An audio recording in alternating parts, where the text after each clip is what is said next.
Hey guys, what's up? Welcome back to LegendBTV, where legends go for music, discussion, comedy, and more. I've kept you all waiting long enough. Time to get back into the Maroon 5 swing of things. And what worse to start than with their remix album? Yes, today we're reviewing Call Reponse, the remix album by Maroon 5, which is a bunch of remix tracks by a bunch of high-profile DJs. So, yeah, let's just get started. We're going to go track by track on this thing, like we always do with Maroon 5. And yeah, let's just get it with it. So yeah, first up we have If I Never See Your Face Again remix featuring Cross.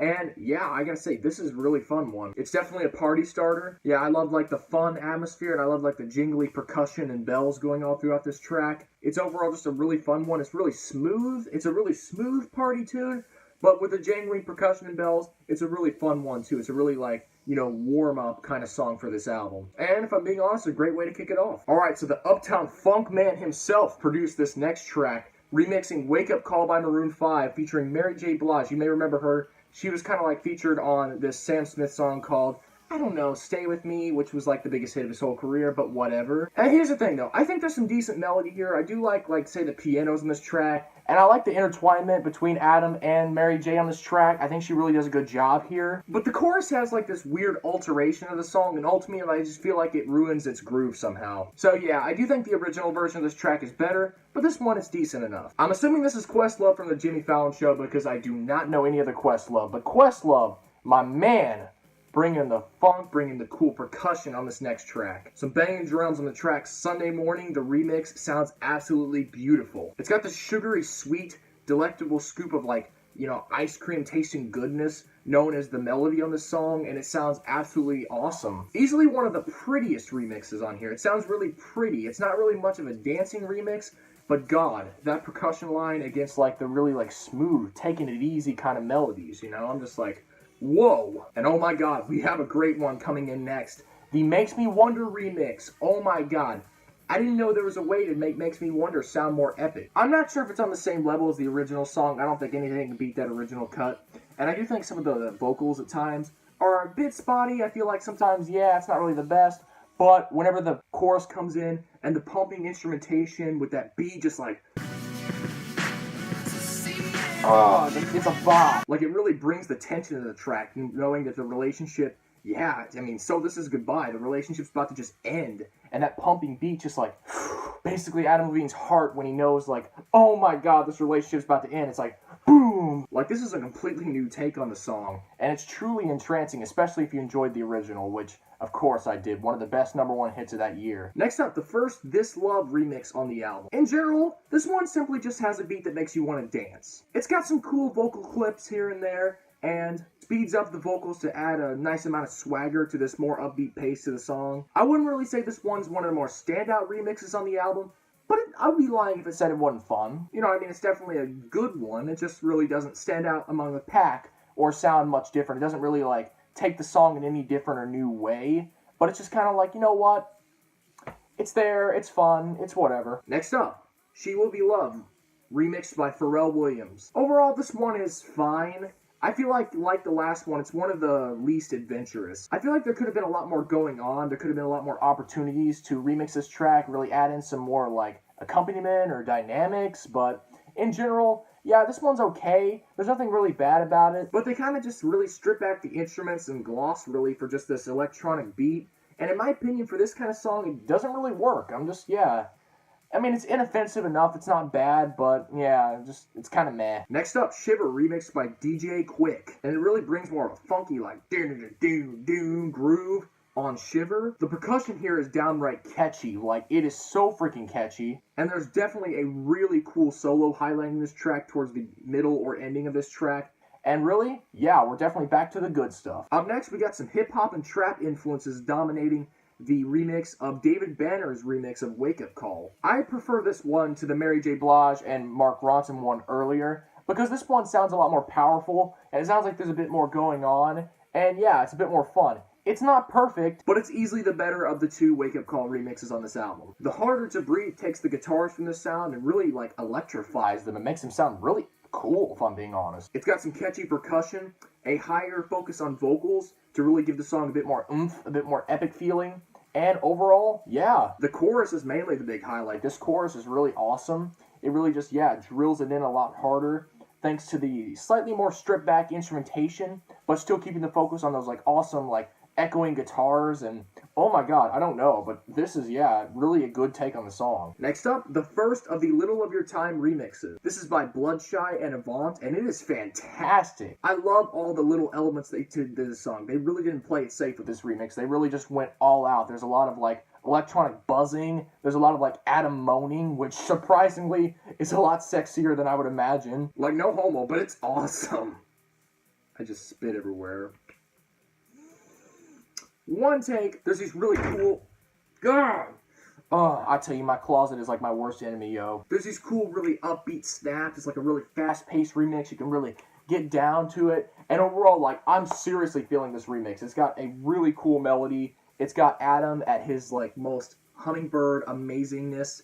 And in general, yes, it is, like, totally a pump-up, like, feel-good running remix that you can really just get down to. One of the best ones here. Surprisingly enough, the second Little of Your Time remix sounds almost nothing like the first one, but it's still definitely solid. It ups the heaviness, the catchiness, the dance feel of it. The drum machines and the synths really complement the heavier feel of the track, and like that beginning makes you know that it's not going to be the same as the first one. Like, it really is like, gonna make you feel it, can you still feel it? And it's like really like, oh my god, it's wow.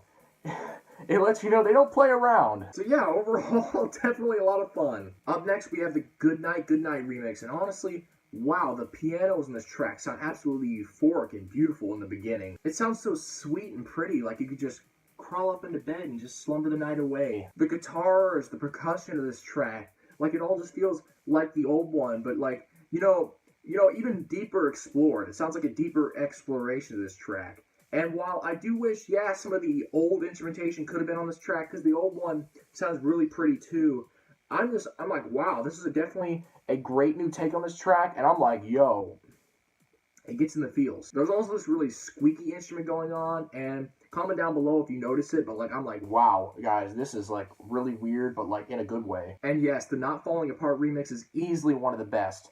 Tiesto brings this like really trancy dance beat, and it's like, whoa, it makes me want to go, you know? It makes me want to be like, wow. And the verses with the guitar going in, just the guitar by itself, are absolutely phenomenal. Go in at 2:12. 2 minutes, 12 seconds in, has the most breathtaking guitar you will hear on a Maroon 5 song. Not Falling Apart, fun fact, is my favorite Maroon 5 song, but oh my god, the remix gives it almost a run for its money. It is almost just as good as the original. The melody on the song is great. I love just how catchy and fun it can be, but like also breathtakingly beautiful as well with those verses. God. And once again, Adam is like a hummingbird's dad. He is the daddy to a hummingbird. He sounds amazing on this track. Next up, we have the Better That We Break remix, a heart-throbbingly beautiful ballad on It Won't Be Soon Before Long, but we're adding a sliding beat that makes it more dancey, and I'm like, you know what? I didn't think that could work, but it does. One minor complaint is I do wish the guitar part from the bridge, the second half of the bridge, was in this song, because it would have made it a little better. But overall, I really do love this remix, and especially the change in the bridge, the vocal. I feel like it's like a little bit up on the key range, and I'm like, oh my god, it sounds great. Next up, Secret remix by Premier 5, and I'm like, whoa. It's basically a bass-boosted version of the original. While I do prefer the original track for its organic and pure sound, this techno synthesized sound is definitely not a bad fit for this song. The pianos have a nice tune, the beat is catchy, and the guitars are simple, but when they do pop up in the mix, it's definitely a welcome surprise. Okay guys, enough fooling around. Now we come to my absolute favorite remix on this album, the Woman remix by Sam Farrar. This is an absolutely gorgeous song. The original is fine. I did like the original off the Spider-Man soundtrack, but this remix explodes the potential the original had and just channels it even further. The melody on this song is smooth and beautiful. The vocals on this track sound fantastic, and the lyrics are like heart-quenchingly sweet. Electronic truly was the best fit for this track in my opinion. And yeah, it also has a really cool breakdown as well towards the middle, which you definitely shouldn't miss out on, because it's like really like, ooh, it's like very, very interrogative. You're kind of like, whoa, what's going to happen next? Only for another absolutely fantastic verse by Adam, just singing his heart away. Like, I love this remix. We're on the home stretch here, guys. We got the This Love Galactic remix.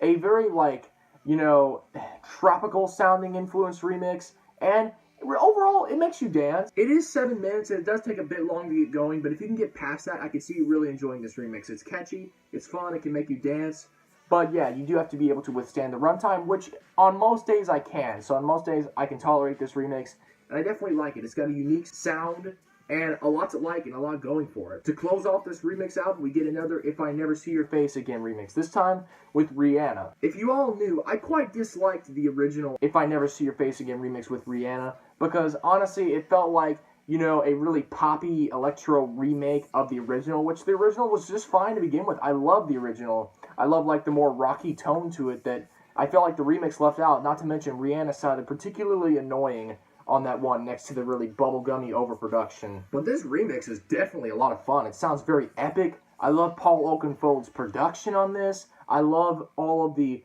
like, really buzzing melodies. I love, like, just the epic feel of a track. It sounds like definitely a dance floor banger. You could go to the club and just be like... I mean, kudos to Paul. This beat is fire. No, not Jake Paul. Paul Oakenfold. So yeah, overall, definitely a great song to close the album. And yes, this tune is fire. So in general, it's clear to see that EDM and Maroon 5 mix quite nicely, especially for me. Anyways, yeah, I'm feeling a strong 8 to like 9 on this album on a good day.